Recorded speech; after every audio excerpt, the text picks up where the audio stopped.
Well, John, thank you very much. I'll leave it up to you to make up the introduction, but I know there's some people where you are also listening to this tasting, and I want to say hello to everybody. Yes, absolutely. I'm going to give a quick virtual tour. So, everyone, this is the locker room at Roots and Water where I am right now. You can kind of see that. And I'm going to the main salon area right now. And so there, everyone wave to Clement. See? Yeah. So for those of you who have seen my Instagram feed, you know that I post a lot of nice bottles from Roots and Water, and that's where the magic happens out there. So I'm very, very excited to be doing this live from Roots and Water with a studio audience. And I know, Clement, you were supposed to be here in person in March. Due to the pandemic, you weren't able to do it. So this is what we came up with as a substitute. Yeah, it's the 2020 sad version of the good old days, but I guess it's better than nothing. And I'm very happy to be here. I can't wait to come back to Texas and to Dallas to see you guys. Hello to everybody who's in the chat. Hello to everybody that's in the room at Roots and Water. Hello to my friend AJ.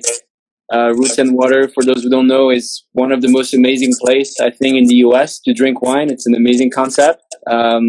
Very, very, Texas style in a fun and casual way, but it's extremely serious when it comes to opening good bubbles, good champagne, and good wine. So I miss coming, but John, I appreciate the opportunity to be here with you and then your followers.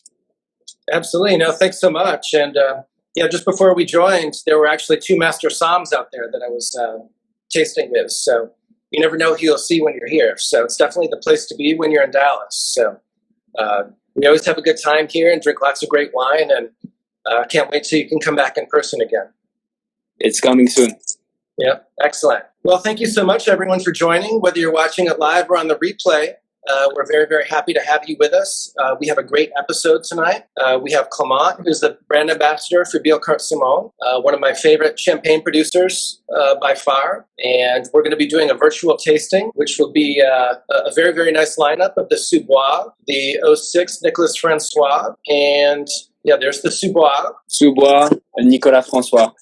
Yeah, the Nicolas Francois, the 06. And then we're going to conclude with the 2007 Cuvee Elisabeth, which is a very, very special rosé. Very special. Absolutely. And so for those of you who don't know me, my name is John Jackson. I go by Attorney Somm because while I practice law by day, I pursue wine-related pursuits when I'm not working. And those include freelance journalism. I've had articles on Forbes, for example, my Instagram page, and most recently I started a YouTube channel. And so this video will be on YouTube shortly. And if you don't subscribe to me there, you can find me Attorney Somm, 2 words. So there's just a space in it, unlike on Instagram where it's 1 word. And with that, I think we'll go ahead and get started. So Clement, if you could please introduce yourself and tell the people a little bit what you do for Billecart Salmon, what your role is there. Yeah, thank you, John. And by the way, I can hear my echo when I'm speaking, so maybe you want to lower the volume. I think everybody is hearing my echo. But hi, everyone. Thank you, John. So my name is Clement. I've been blessed and lucky enough to represent Billecart Salmon in the US for about 8 years. Almost. I was based in New York for a long time and moved to California a couple of years ago, and so currently I'm in charge of the Western US for the family. We're a small house, as we'll get into. We're a team of 3.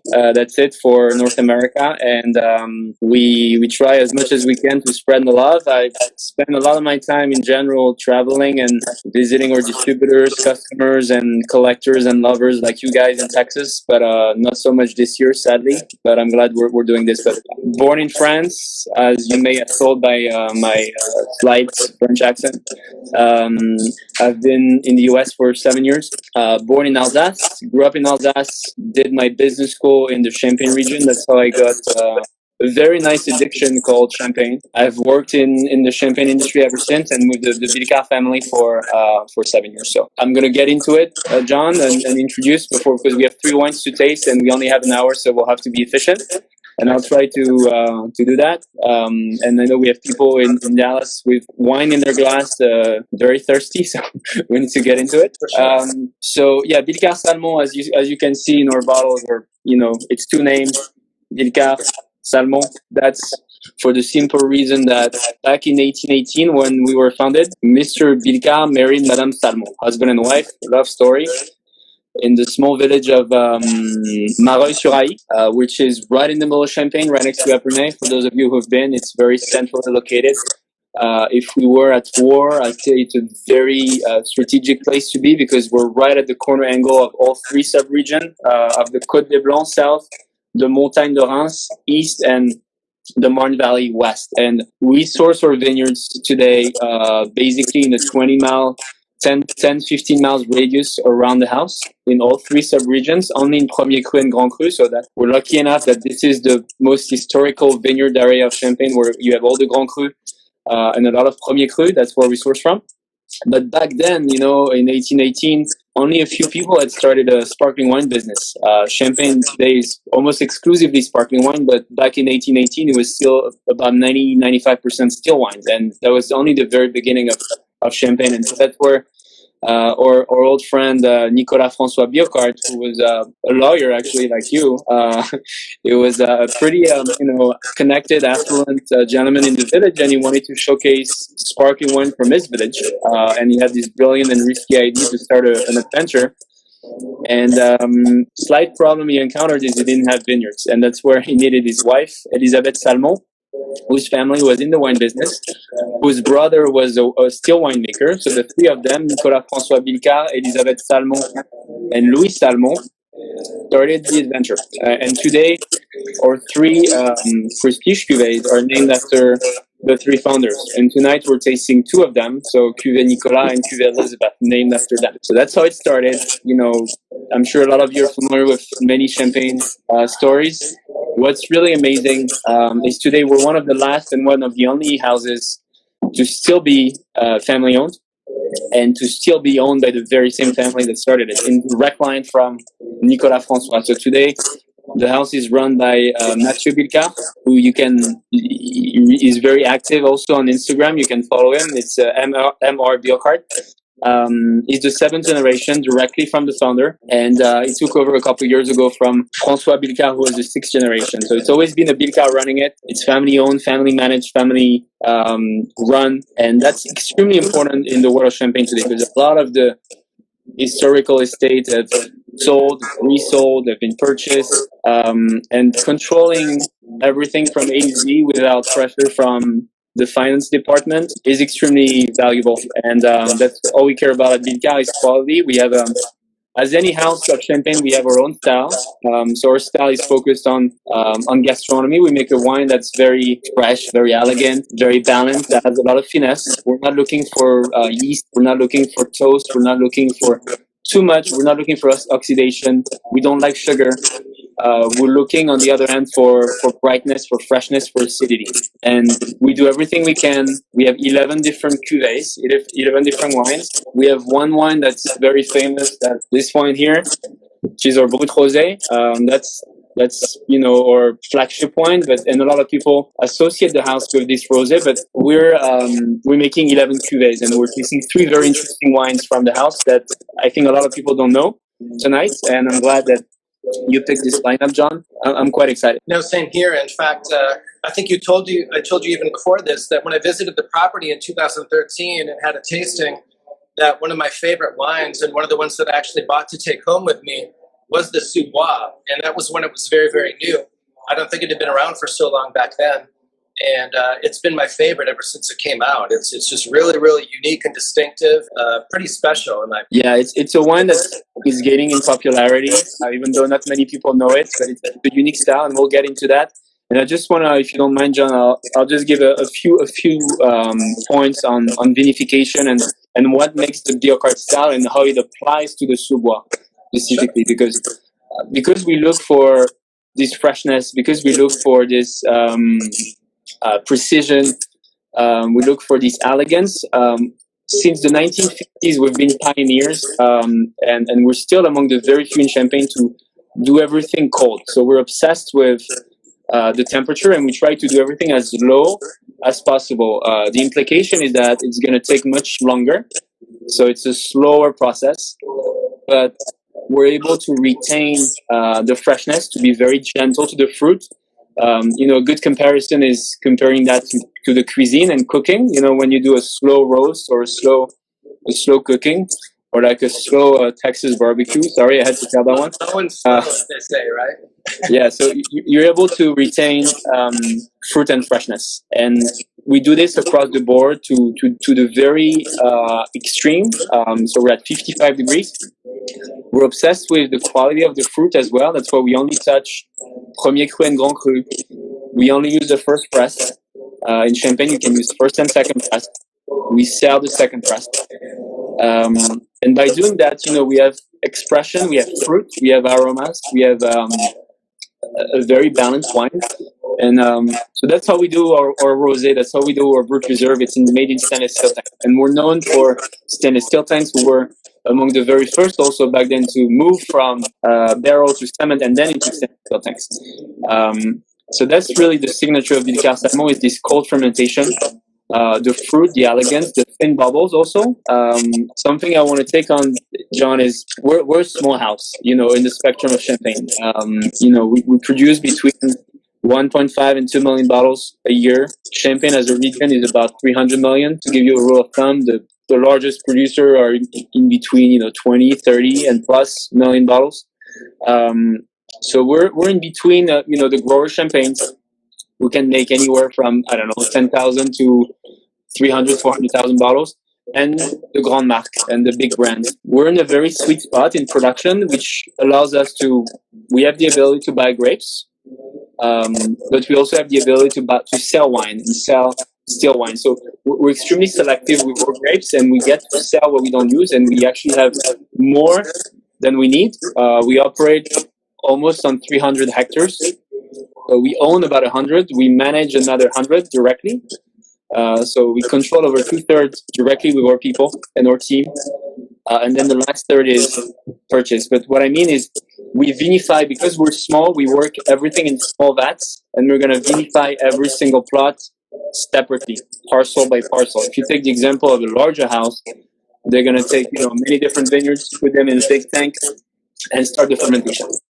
So for us, really, it's extremely precise. We don't pre-blend, and that's how we get to be also precise in eliminating and discarding what we don't want to keep. So we have hundreds of small tanks, still wines that we play with, and that's how we then dispatch them towards our different cuvées. So that's very important. Slow process, and then long aging. That's something across the board at Billecart where we take great pride on. And if you want to be very pragmatic, if you have all the money in the world, you want to buy a piece of vineyard in Champagne, you want to build the best winery with the best tanks, you want to hire the most talented winemaker, you want to have the best marketing department, you can do all that. The only thing that you cannot really buy in Champagne, and there is no compromise, and that's really how you judge, to me, Champagne is time. You need time. You need for the bubbles to be thin, to be delicate, for the balance to be there, and for the length to be there. You need time. There is no way around it. And thank God at Billecart, as Mathieu, our CEO, always said, he said, I'm not the boss. The boss really is the wine. If the wine is not ready, there is no way around it. It doesn't get released. So that's why sometimes, some of our wines are out of stock. Sometimes, we release a vintage prior to another one in no specific order. Everything is ruled by, the bottle and the taste. And everything goes through something very unique also at Billecart, which is called the tasting committee. So we have approving, validating the blends through this tasting committee, which is 8 people. It's a group of 8, meaning once to twice a week, and they decide on everything. These 8 people, half of them are family members. So you have Jean Billecart, who is 96 this year, lives across the street. He's the 5th generation. He was CEO for about 30 years. His 2 sons, 6th generation, and then Mathieu, 7th generation. So you have 3 generations for Billecart, and then you have 4 more technical team, which is our winemaking team, or cellar master, chef de cave, etc. So it has to be unanimous. Everything is blind tasted, and every single one of these vats I mentioned are tasted separately. And that's how we discards. Then our cellar master is going to prepare the blend. So let's say 2020 harvest, the Sous Bois blend, that's going to be validated at the tasting committee. And then, every single 6 months, year after that, those bottles are being retasted. Are they up to the standard? Are they going in the right direction? Are they worthy of having the Billecart Salmon name on the label? When it comes to a vintage like Cuvee Nicolas Francois, they're being tasted with 10 to 15 other Nicolas Francois, older and younger, to see the direction and make sure that it follows that rule. So that's how we make wine. That's how we decide also when a wine is released. It has to be vouched and validated and blessed by the tasting committee. And also the dosage, the last step. All these things, tasting committee. It's something that may seem obvious, but I don't think it's the case in many wineries. And we have that kind of 50 plus years of harvest memory in Jean Bitcar's 96-year-old. That's something you cannot really make up. And if I could just go back a little bit, you mentioned the low fermentation temperature. Just without getting too nerdy, I understand that you ferment at 13 degrees Celsius or less, but I understand it's industry standard to do at least 14 to 20. And so you're definitely below what most people do, but most people may not know that there is actually some risk to that, because yeast is something that struggles when the temperature gets too cold. And so you're actually pushing the edge a little bit, but the results are actually truly outstanding. They kind of speak for themselves. Thank you. Yeah, you've got a point. We're at the very limit where the fermentation would allow to start at 13 Celsius. So it's about 55, I believe, Fahrenheit. If you go lower, it doesn't start, and industry standard is much higher. Why is industry standard higher? Because there is less risk, like you said, and most importantly, because it's much faster. It takes 7-10 days, you're done. For us, it takes 4 or 5 weeks to complete. So it's a lot of stress at all the team in the house, and it's a lot of maintaining, a lot of tasting. It's being tasted consistently throughout the process, and adjusting each tank's temperature. 13 Celsius, again, it's an average, but every tank has its own role. Yeah, it's very precise. So we basically work like a grower champagne in that sense that we respect every tank, every parcel separately, but we have the strength and depth of a larger house, in the sense that we keep a lot of reserve wines, and that's something I wanted to touch as well. And that's very important in champagne. Not so much into our vintages, but when it comes to our non-vintage, and specifically for the Sous Bois, where you have over 50 to 60% of reserve wines. And reserve wines is really something that, again, you cannot make up. It takes space, it takes time, and it's something that, we could sell, but the family decides that rather put it into reserve. So it's basically a savings account. It's your library of wines where these wines are going to then age. And so it gives the winemaker, if you want to look at champagne process very pragmatically, you have 3 grapes. So that's one dimension. Then you have each grape can come from different villages. So that's another dimension.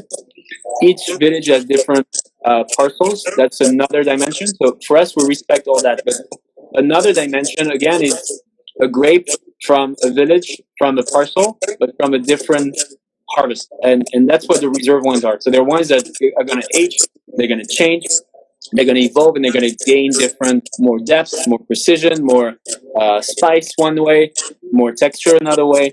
And that gives, when you use as much as 50% reserve wines, as being using the 50% of that other dimension, and you can really play to create a balance. And we're all about balance at Billecart. And that's what, especially in something like Sous Bois, if you want to get into it, unless you have a couple questions you want to go through first, that's very important. Sure, absolutely. Just one more question before we get to the Sous Bois. You mentioned that you use only the first press only. I think that's pretty significant, because almost 20% of the juice that you get comes from the second press. And so that means that you're only using about 80% of the juice. That's top quality juice, and you're not even putting the other 20%, which is a huge amount, in which most houses actually use into your champagnes. Yes, and to go further, I think some houses use mostly second press. It's an important thing that I feel like is not talked enough in champagne, that thing, because by law you can use first and second press in champagne. So it's about, like it's 80% first press, 20% second press. Then there's a third press that you could that is not allowed to do. But for us, we're a house. And a lot of people, I think, don't talk enough of that facet of being a house. They focus on, oh, a house means that they buy grapes from growers and they don't own their vineyards. So we own vineyards, but we also buy grapes from growers. But another aspect is on the other end, we can sell still wines, presses, and grapes that we don't use. So we are in a situation where the winery and the family has decided a long time ago, our production is pretty much capped. We're set up to work at the parcel level to make the bottles we make. And the remaining, what we don't use because we have more than we need, is being, discarded. And that's how we get to be very precise. And that's what we do with the second press. Well, we can get to the lees discussion probably as part of our tasting, but why don't we shift and go ahead, and should we start with the Sous Bois? Yes, let's do that. Cheers, everybody. Here's the bottle. And by the way, this is a new label for us. It's made out of wood. So it's actually a piece of cherry wood on the label. And that's to emphasize the vinification process, which is, so Sous Bois means, just to translate for our Texas friends, it means literally under wood. That's what the translation means. But it also means, it's a common term in Burgundy when you talk about Sous Bois vinification. It talks about a specific way of vinifying in barrels, and also Sous Bois as a terminology for a flavor and an aroma, as it's forest floor. So it's like, in a wet forest, taking a pile of leaves.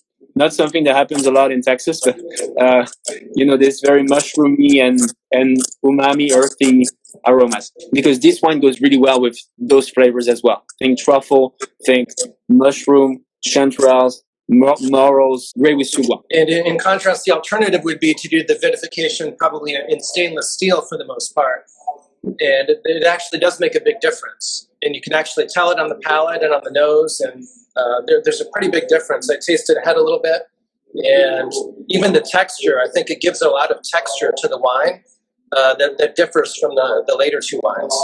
Yeah, so Billecart Salmon in general and historically were known for this very sharp-focused stainless steel step. And Sous Bois has been a kind of a pet project and a work in progress, and has become very serious, year after year. And I think we're to a point now with this latest release. I think it's the best and most balanced Sous Bois we've ever made. The idea of Sous Bois is the following.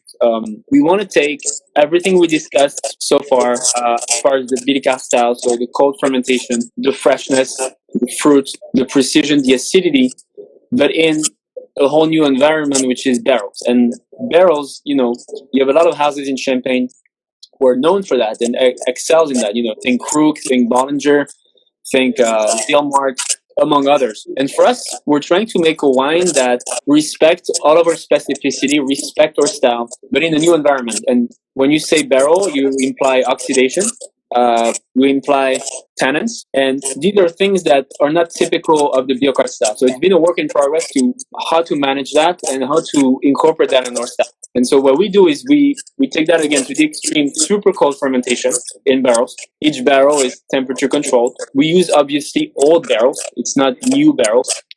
They're Burgundy barrels, small barrels, 228 liter, about on average 15, 20 years. So we have obviously different age of our barrels. We have different toast of our barrels. They come from different producers and they come from different barrel makers. So we have, again, a lot of different notes and nuances to make Sous Bois. It's not just all the same barrels from the same age. It's very complex. And we block the malolactic. So it's 6-month fermentation in barrel and then 7 years or so on the lease. It's a long time on the lease. And something I didn't finish my thought earlier, actually talking about the time. You cannot buy time. At Billecart, we age our wines at least 3 years for the non-vintage, for the rosé, for the brut reserve. And then it goes up from there. And for something like Cuvee Nicolas Francois, which we're going to taste, is at least 10 years on the lease. When, just to put in perspective, the law in Champagne is about 15 months for non-vintage and 3 years for a vintage. So we're already at the vintage kind of status for or non-vintage. And Sous Bois is almost 10 years. So it's between 7, 8 years on the trip. Yeah, so Sous Bois, even though it's non-vintage, it's almost double what a lot of houses do for their vintage lease aging. Yeah, and in that regards, not to be a sales guy, but it's an amazing value for what it is. And we actually have a question about Sous Bois. Is that available throughout the United States and even worldwide? Yes, it is. It's still a small production and it can be still harder to find. So feel free to contact me on Instagram or contact John, and I'll help you find some bottles. But it's definitely something to try if you haven't. I think it's on the edge of our style. It's still Billecart, but it has more texture, more weight, and it's definitely a food wine. So food pairing, think duck, think roasted bird, think, like I said, mushroom risotto, truffle risotto, think spicy food. Actually, some very simple Asian noodle dish with a little kick to it. And Sous Bois is fantastic. Not to be too traditional American, but I think to me is one of the best pairing with your typical Thanksgiving meal. The roasted turkey, the gravy, and the stuffing. To me, it goes perfectly because it has a lot of acidity. It cuts through, and it's not heavy. But it does have depth. It does have structure. It does have elegance. So. And what is for those wondering, what is the price point for the Sous Bois? The Sous Bois is about the same price as our rosé, give or take. So I'd say around $80, around $80 to $90 on a retail shop. Yeah, no, but as I mentioned, I was blown away even when I had it back in 2013 when I first tried it, and ever since then, even last year, you helped me track some down, and it's one of my favorites. So it's definitely one of the ones I drink regularly. Little anecdote is so I hosted an in-person event with some John and some collectors last year at Roots and Water, and at the end of the tasting, where we didn't have the Sous Bois because we didn't have it in Texas at the time, John pulled me apart and said, "Hey, I visited Billecart not too long ago, and I had this Sous Bois. Can you get me some?" So we special ordered some for him. But very cool wine, very gastronomic wine. Definitely something to try. I almost wondered if we would have reversed the order because it feels a little bit more weighty. There's a little bit more texture to it.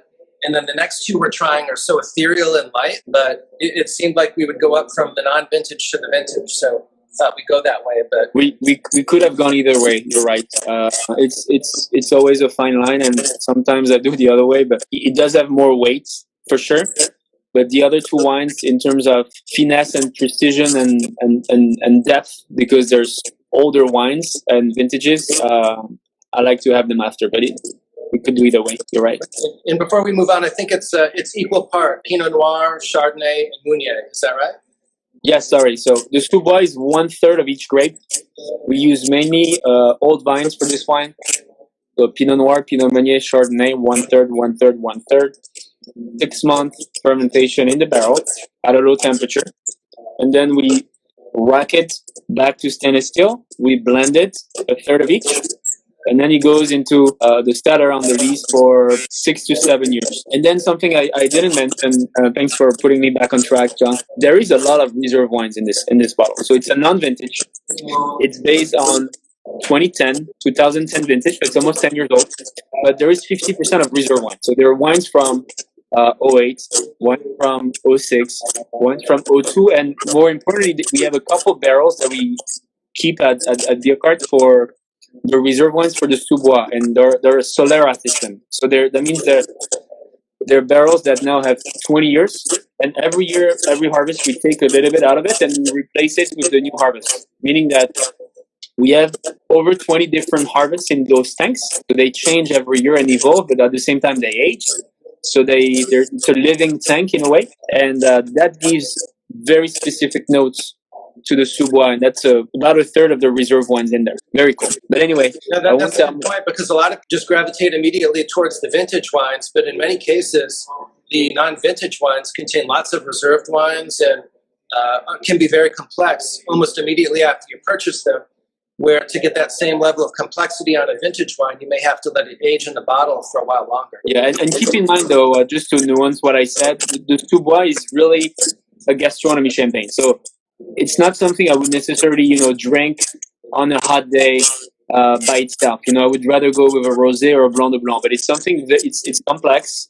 If you're into wine, we even recommend to decant it and drink it not too cold. Let it warm at in temperature. Play with it like you would with a white Burgundy. It's a really wine lover's wine, and I think again a great value in terms of complexity and what it brings in tasting profile compared to a lot of other still wines from France, actually. Yeah, very cool. We got to show that, and I hope people in Dallas which are tasting it right now are enjoying it. Yeah, I know we have a kind of a full house out there, so I know everyone's probably enjoying that one right now.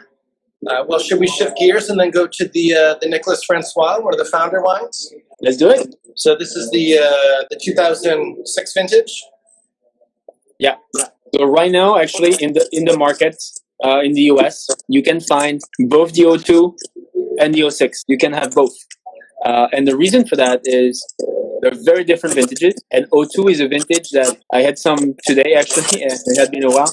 It's a baby. It's a vintage to put in your cellar. It's a vintage to collect. It has a huge aging potential. O6, on the other hand, does have aging potential, but nearly not as much as O2.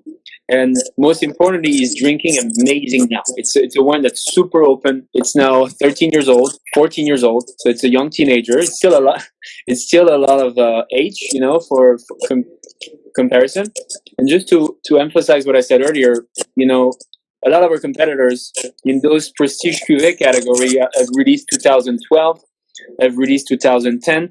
So they've released wines that are much younger and don't age them as long as we do. We have a rule that the rule number one is tasting committee, but even the tasting committee gets into deciding whether to release these wines. There's at least 10 years on the list, and that's important. Did you want to say something about the Cuvée Nicolas, or should I go into it? Yeah, no, I was just going to say, you talked about the lees aging, and for people who are interested, the lees aging, when you get a lot of extended lees aging, like what Billecart Salmon does, when you get close to 10 years in particular, you get a lot of the gunflint and the brioche and the really interesting aromatic complexity that you don't find with wines that are released when they're much younger. And so they actually take care of that for you. You don't have to bottle age them yourself, because once they're released, they're more ready to go, and they already have that really complex aromatic profile that I really enjoy so well. Yeah, and God knows you like vintage champagne, John. Yeah.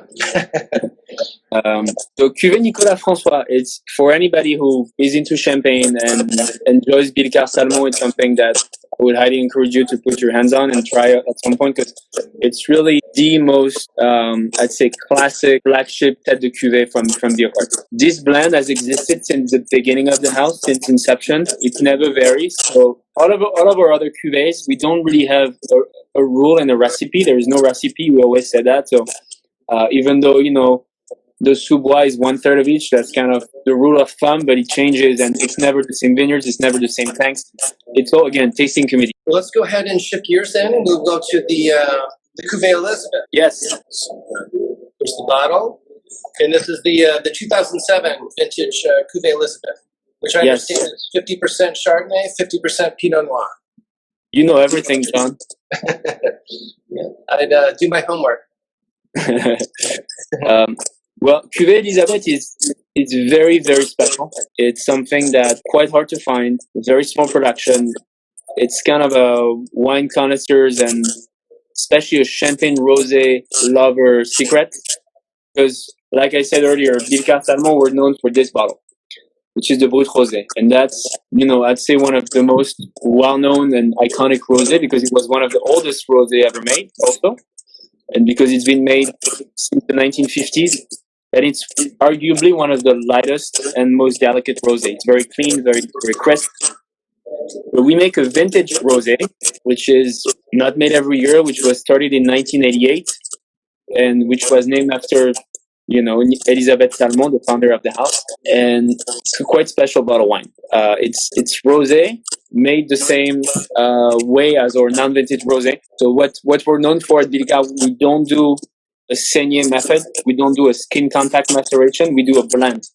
Meaning, and what I'm going to say is very important, specifically for Elisabeth. We're obsessed with, and that's something we understood back in the 96-year-old gentleman that I mentioned, Jean Billecart. He's the one in the 60s who brought up the cold fermentation. And he's the one who had the idea with his winemaker to experiment on a very light rosé and focusing on making red wine. Because in the rosé, in this bottle, you have about 5 to 6% red wine. That's what gives the color. That's it. The rest is white. But for Elisabeth, same process, 10% red wine. But the red wine is what gives in our rosé, is what's going to build the finish, so what comes on the back of the tongue, on the length. And I taste, and compare with other rosé champagne, which have different styles. But what comes to me comparing to Billecart is I see a lot of rosé with a lot of berry flavors up front, on the first part of your palate and tasting, but then with a shorter finish. When you taste Billecart Rosé non-vintage and Elisabeth in a different way, you get the berries and the fruit, but you get them on the back. They come on second and they show up very subtly on the back and with a lingering finish. Because we use a lot of Chardonnay in our rosé. So the Billecart Salmon Rosé, about 40-45% Chardonnay. Elisabeth Salmon Rosé, 50% Chardonnay. So Chardonnay, obviously, especially for vintage, elegance, finesse, minerality, precision, acidity. And those are things as well. It ages really, really well. And exactly, that helps also giving a nice aging potential. And the Clos Saint-Hilaire that we mentioned from 88 to 95 was used to make red wine for Cuvée Elisabeth until we decided to release it as a Blanc de Noir white. But then we have another parcel, which is the second best parcel of Pinot Noir at Billecart, very old vine. So when I said we're obsessed with red wine, we use very old vines, so low yield, high concentration wines that are going to bring a lot of aromas, a lot of precision, and a lot of fruit, and a lot of concentration, and a very nice color. Because there's a small percentage of the bottle, but they need to be impactful, so that the color is still very light, but the aromas and the precision is there. So we do that for the rosé for about. We have 7 or 8 plots that we use for that, but for Cuvée Elisabeth, we use our best parcel of Pinot Noir, which is called Val-au-Froid, which is right next to another famous vineyard that don't belong to us, but called Clos des Goisses in Mareuil, which belong to another house called Philippona. And Cuvée Elisabeth is 10% red wine from the Val-au-Froid vineyards, which is going to give, a darker color than our regular rosé. But it's going to get this to me, Elisabeth is all about the texture. It's very silky. It caresses your palate. It's very delicate, yet being impactful and powerful in an elegant way. I agree. No, for sure. And in there's a lot of the finesse and the balance and the elegance that we've talked about all night. I mean, it's really, really elegant. The mouthfeel is outstanding. It's light as well. It's not super heavy. You don't really get the some use a high percentage of the still red wine to get the rosé, but you don't have that here. And I agree, you get a lot of the mid palate, and then at the very end, it's really, really nice and refreshing with a lot of acidity. And I think you're right, that must be the Chardonnay coming through, which is really, really outstanding and impressive. And one important point too, the vintage, 07. So 07, a little similar to 06, also a warm year, even a touch more high tone, very delicate, very fruit forward, very easy to drink and open. Unlike 02 or 08, which are the rockstar vintage for ageability and for prestige, 06 and 07, right now in 2020, they're very, I'd say, pandemic friendly. That's what you want to drink at home now. They drink amazingly. They do bring happiness, which it's kind of priceless these days. And yeah, it's a great bottle of wine in 07. So 07, the reason I'm not tasting it with you is because I don't have any. We're sold out in California where I am. We're sold out at the winery of the 07. There's still bottles, somewhere around the US. I know there's some in Texas, so that's good. But Water has some, so if anyone needs it, let me know, and we can put you in touch with AJ. But the big thing is for next year we'll have the big and very highly expected Cuvée Elisabeth 08 being released, and so that's for spring 2021. That's the Cuvée Elisabeth 08? Yeah. Okay, great. And what about Nicolas Francois? Will you go to 08 soon on there as well? Nicolas Francois will have 07 first. Okay. So that's being released right now. It will arrive in the US slowly. We're still on 06, and we'll still have a little bit of 02. Okay, great. Yeah. And Cuvée Elisabeth was also one of the founder wines. Is that right? Yeah, she's named after Elisabeth Salmon, the founder of the house. And it's really one of our most looked at, and most judged and most important cuvée for the family, because we're always expected when it comes to rosé, and especially when you make a vintage prestige cuvée rosé, it has to be exceptional.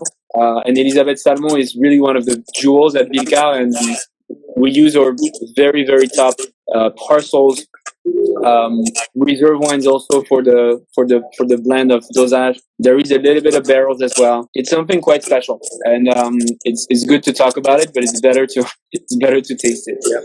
No, for sure. And one thing that's worth noting too is that for both the Nicolas Francois and the Cuvee Elisabeth, the age-worthy wines, they don't have any of the Meunier in there. They're all Pinot Noir and Chardonnay. And Meunier is better as a non-vintage wine, something you drink earlier on. But these, with a tremendous age, are better with just the Pinot Noir and the Chardonnay. Yes, we like Meunier for what it can bring. And Meunier's job, just to be very simple and basic, Meunier's job is to bring fruit. We like Meunier in the rosé, in the brut reserve, and in our younger non-vintage, because we're able to retain the fruit with the cold fermentation. However, when it comes to the serious wines for aging, Meunier lacks acidity and lacks structure. Hence, as a rule of thumb, does not age typically very well. And for us, especially as what we want to achieve in these wines, Meunier doesn't really apply to the blend. And so, what are some of your favorite champagne vintages? I know we talked about 2002 and 2008, but there are any vintages coming up in the near future?